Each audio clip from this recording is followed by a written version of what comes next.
Welcome to Rali's kitchen. ఈరోజు recipe రెగ్యులర్గా మనం ఇంట్లో చేసుకునే తోటకూర పప్పు. చాలా ఈజీగా చేసుకునే వన్ పాట్ రెసిపీ ఇది. కొత్తగా వంట నేర్చుకునే బ్యాచిలర్స్కి అయినా కూడా ఈ వీడియో చూసి చాలా ఈజీగా చేసేస్తారు. అంతేకాకుండా మార్నింగ్ ఆఫీసులకు వెళ్ళే వాళ్ళకు కూడా తక్కువ టైంలో ప్రిపేర్ చేసుకొని వెళ్ళొచ్చు. ప్రెషర్ కుక్కర్ గిన్నెలో కడిగి అరగంట పాటు నానబెట్టుకున్న కందిపప్పు 1 కప్పు వేసుకోవాలి. 1 కప్ పప్పుకి 2 కప్స్ వాటర్ వేసుకోవాలి. తర్వాత ఆకుకూరను బాగా వాష్ చేసుకోవాలి.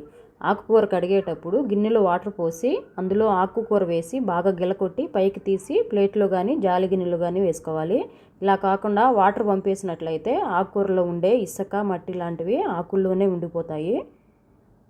కట్ చేసుకున్న తోటకూర వేసుకొని సన్నగా కట్ చేసుకున్న ఉల్లిపాయ ముక్కలు, 2 పచ్చిమిర్చి చీలికలు, 1 పెద్ద టమోటాను కట్ చేసుకొని యాడ్ చేసుకోవాలి. 1/2 టీ స్పూన్ పసుపు, 1/2 టీ స్పూన్ కారం, పచ్చిమిరపకాయ తురుము 1 స్పూన్ వేసుకోవాలి. మామిడికాయ లేకపోతే ఎండబెట్టిన మామిడి ఊరుగులు ఉంటాయి కదా, అదైనా వేసుకోవచ్చు. కొద్దిగా చింతపండు ఒకసారి కడిగి వేసుకోవాలి. చింతపండు కడిగి వేసుకుంటే చింతపండులో ఉండే మట్టి దుమ్ము లాంటివి పోతాయి. ఈ ప్లేస్లో చింతపండు పేస్ట్ ఉన్నా కూడా వాడుకోవచ్చు. ఇలా కుక్కర్ గిన్నెలో ఒకదాని తర్వాత మరొకటి అరేంజ్ చేసుకొని కుక్కర్ మూత పెట్టి 3-4 విజిల్స్ వచ్చే వరకు ఉడికించుకోవాలి.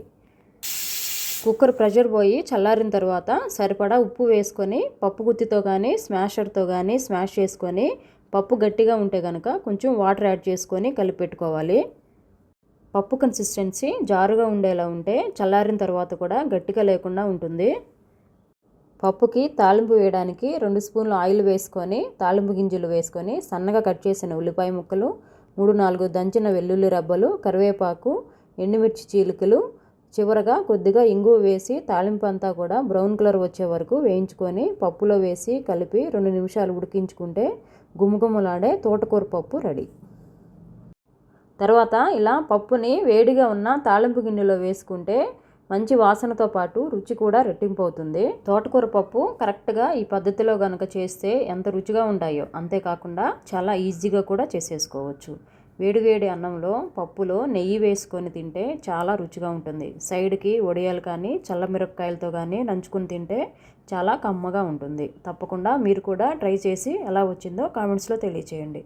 ఇలాంటి ఈజీ అండ్ టేస్టీ రెసిపీస్ కోసం రాలీస్ కిచెన్ ఛానల్ని సబ్స్క్రైబ్ చేసుకోండి. Thanks for watching.